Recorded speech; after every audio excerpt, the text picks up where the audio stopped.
Kopi memang sangat baik untuk kesehatan, apalagi juga untuk kesehatan jantung, seperti yang saya tayangkan beberapa waktu yang lalu ya.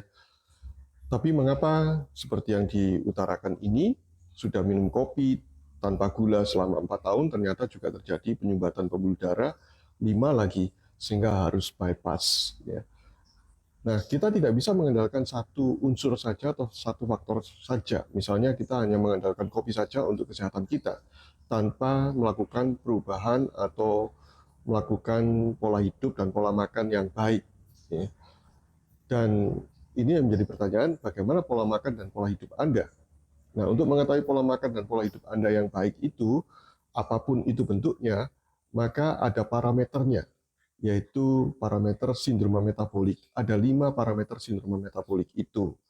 Yang pertama, bagaimana lingkar perut Anda? Bila lebih dari setengah tinggi badan Anda, maka Anda tergolong sindroma metabolik yang berakibat pada salah satunya pembuluh darah jantung Anda seperti ini ya.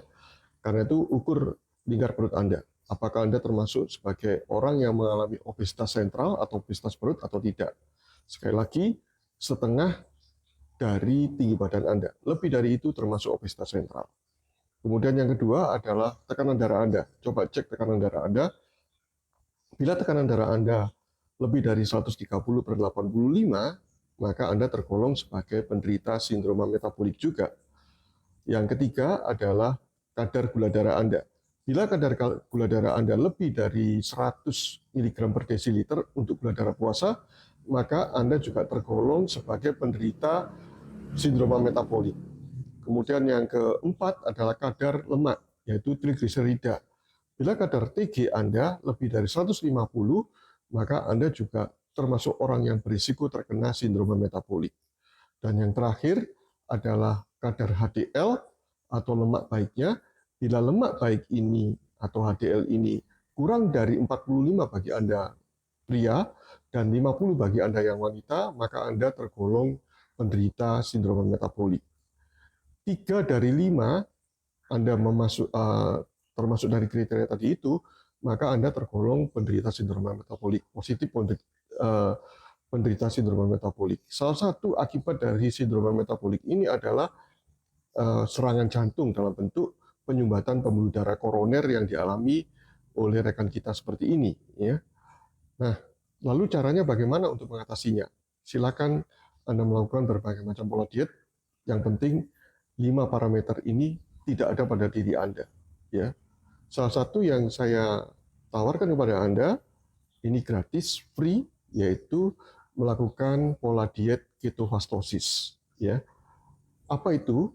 Yang pertama adalah lakukan intermittent fasting, puasa berjangka, minimal 16 jam Anda puasa dan 8 jam jendela makan perharinya. Kemudian kedua, lakukan diet keto atau diet rendah karbohidrat serendah-rendahnya. Ataupun Anda bisa melakukan diet karnivor atau diet paleo. Jadi batasi karbohidrat serendah-rendahnya, seminim mungkin Anda konsumsi karbohidrat dengan cara meningkatkan lauk sumber hewaninya. Ya. Kemudian yang ketiga adalah lakukan olahraga teratur 3-4 kali seminggu. Ya. Kemudian yang berikutnya adalah istirahat cukup, terutama tidur nyenyak. Tidur itu sangat penting sekali. Usahakan minimal 6 jam, 6-8 jam per malam Anda bisa tidur nyenyak, maka recovery, perbaikan tubuh Anda juga menjadi baik dan pengontrolan hormon-hormon yang lain juga menjadi sangat maksimal demi kesehatan Anda. Kemudian yang kelima adalah manajemen stres. Kelola stres Anda. Stres sih oke, boleh saja, tetapi jangan berkelanjutan terus-menerus. Apalagi sampai berbulan-bulan, apalagi sampai bertahun-tahun. Itu akan merusak pembuluh darah Anda, merusak kesehatan Anda. Jadi stres boleh, kalau bisa ukuran stres adalah jam sampai hari itu. Setelah hari itu, maka Anda tidak boleh stres. Ya. Jadi kemarahan kita, salah satu indikasi stres adalah kemarahan kita tidak boleh sampai pada matahari terbenam, ya katanya seperti itu. Nah, karena itu kelola stres sebaik mungkin. Ya.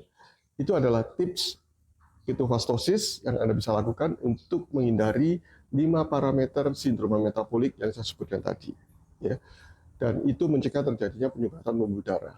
Nah, Pada kasus ini sudah terjadi bypass. Jangan anggap aman ketika Anda sudah melakukan bypass, karena ada resiko terjadi penyumbatan nagi di pembuluh darah yang di bypass, yang dipasang bypass tadi itu ya, pembuluh darah bypassnya itu bisa berisiko terjadi penyumbatan juga di situ. Menurut beberapa penelitian, bila tidak melakukan pola hidup sehat, maka dalam 5 tahun, kurang waktu 5 tahun, pembuluh darah tersebut akan buntu juga akhirnya. Nah, karena itu, mumpung baru dipasang, jagalah pembuluh darah itu, supaya tidak terjadi penyumbatan lagi. Bila terjadi penyumbatan lagi, cukup fatal akibatnya nantinya. Bila informasi ini bermanfaat bagi Anda, bisa bagikan kepada yang lainnya. Salam sehat dari saya, Dr. Oi. Stay healthy.